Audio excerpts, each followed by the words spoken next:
The violence of these cartels is so intense that many regions of Mexico have been transformed into true war zones. Whole cities are dominated by criminal factions, and the local population lives under constant threat of extortion, massacres, and disappearances.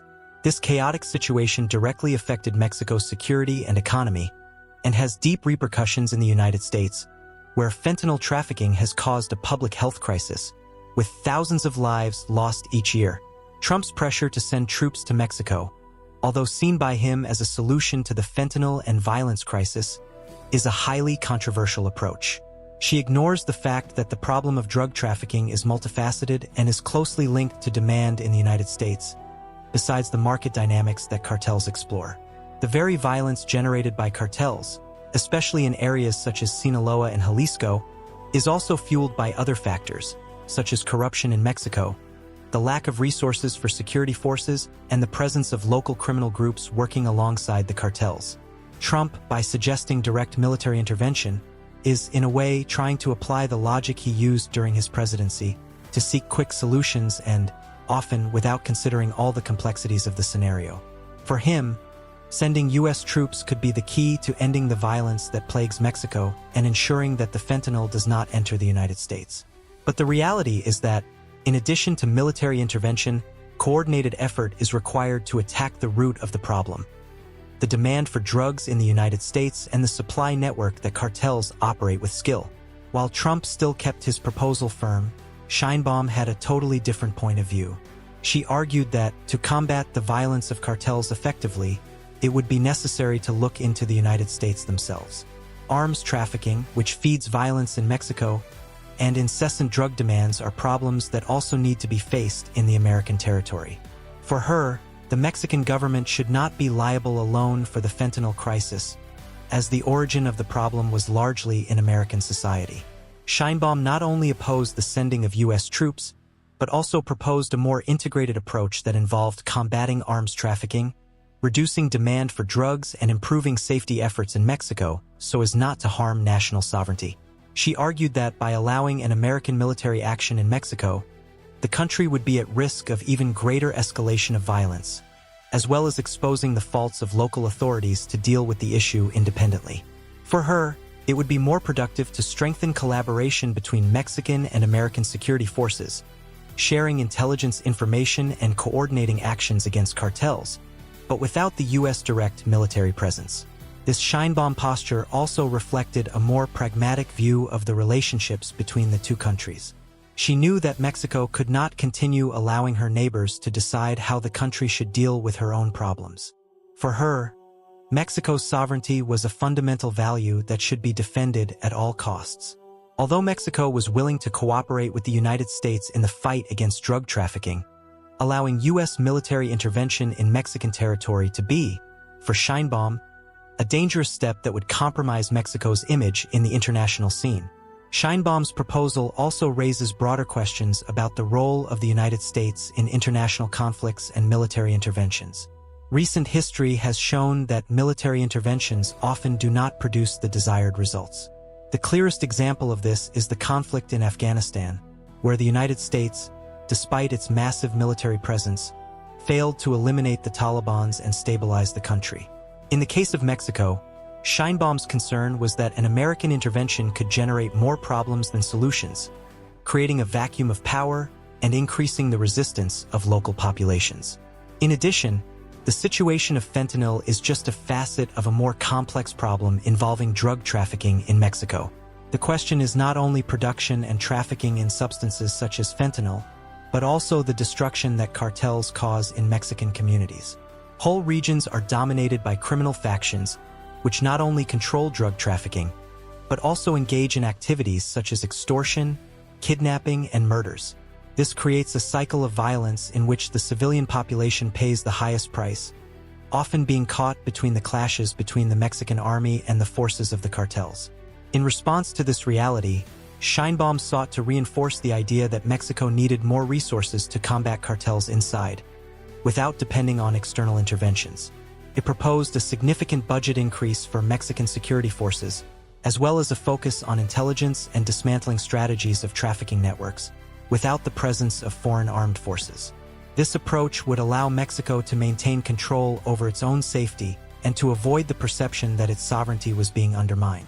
Despite these differences, negotiations between the two countries continued, with both looking for ways to collaborate in combating drug trafficking.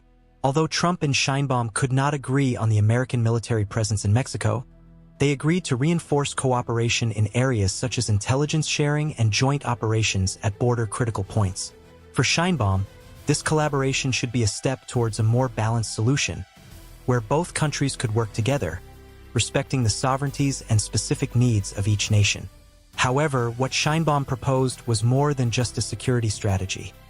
She suggested a key change in the relationship between the two countries, a proposal that went through Mexico's constitutional reform to ensure that national sovereignty was respected, regardless of external pressures. She wanted to ensure that the performance of Mexican security forces was centralized, without the interference of external powers, especially with regard to military operations. This proposal of constitutional reform was one of the most controversial points of the conversation, as it implied a debate on the limits of international collaboration and the role of Mexico in an increasingly globalized world. For Trump, any restriction on the presence of U.S. forces in Mexico was an affront to the fight against drug trafficking. For Sheinbaum, it was a matter of maintaining Mexico's dignity and autonomy. The climate of the telephone conversation between Trump and Sheinbaum became increasingly tense as the two leaders deepened in disagreements. Trump, impatient with what he saw as Mexico's resistance to act more energetically against cartels, reaffirmed his position that the only way to solve the fentanyl crisis was with a more aggressive military action. For him, attempts at collaboration that did not involve a significant presence of American troops were ineffective and very slow. He insisted that the U.S. government could not continue to wait for Mexico to take measurements on their own when the cartels were literally destroying the lives of Americans. Trump's proposal for drone bombing and sending special forces to attack cartels in Mexico was seen by many as a quick solution and, for some, even necessary. The issue of fentanyl was, in fact, out of control, with thousands of Americans dying due to drug use, and violence associated with trafficking was being felt not only in Mexico, but also in U.S. border cities. Trump believed that by taking more drastic measures, he could end the power of cartels and thus reduce drug flows to the United States. Sheinbaum, however, was not willing to give in to this pressure. She continued to defend her position that Mexico needed, above all, to preserve her sovereignty, and that this should be a priority for any government. The proposal to send American troops to Mexico would not only weaken the country's position before the international community, but could also further aggravate the security situation rather than solving it. She made a point of highlighting the history of U.S. military interventions in Latin America, such as invasions in the Dominican Republic and Nicaragua, which ended up generating more conflicts than lasting solutions. For Sheinbaum, Mexico could not repeat past mistakes, accepting an intervention that compromises their dignity and control over their own internal issues. The issue of fentanyl, which generated so much urgency to Trump, was also being treated much broader by Sheinbaum. She emphasized that the fentanyl crisis could not be seen only from the perspective of supply, but also by the demand. Statistics showed that drug use in the United States was at alarming levels, and this growing demand was the main motivation for cartels to move their production and distribution networks. For Sheinbaum, a trafficking strategy could not be unilateral. She suggested that the United States should also focus on reducing the demand for fentanyl, as well as facing the flows of weapons that fed violence in Mexico.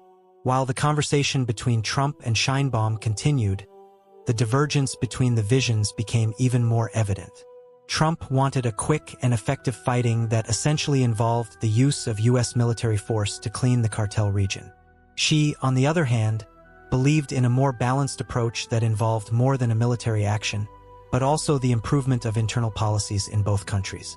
Sheinbaum's proposal to amend the Mexican Constitution to ensure that Mexico was not forced to allow foreign troops in the country was an important milestone in this conversation. This constitutional amendment was not just a political measure, but a clear statement that Mexico would not submit to external pressures to lose their autonomy. Trump, in turn, did not see this as a solution, but as a resistance to his proposals, which only intensified his impatience. The conversation dragged on, with each one defending their worldview, without reaching a consensus. For Trump, the need for immediate action was evident. For Sheinbaum, the preservation of sovereignty and the search for a solution involving more than only violence was fundamental. At some point, the tone of the conversation was getting stricter. Trump, already tired of Sheinbaum's explanations, began to raise his voice, accusing the Mexican president of being conniving with the cartels by refusing to accept the help of the United States more directly. The pressure was heavy, and Trump's words began to sound more like an ultimatum. Either you accept our military aid, or the problem will continue to expand. Sheinbaum, in turn, was not intimidated. She has kept her stance firm and, with a calmer but no less resolute tone, replied, "Mexico will not allow another country to say how we should deal with our problems.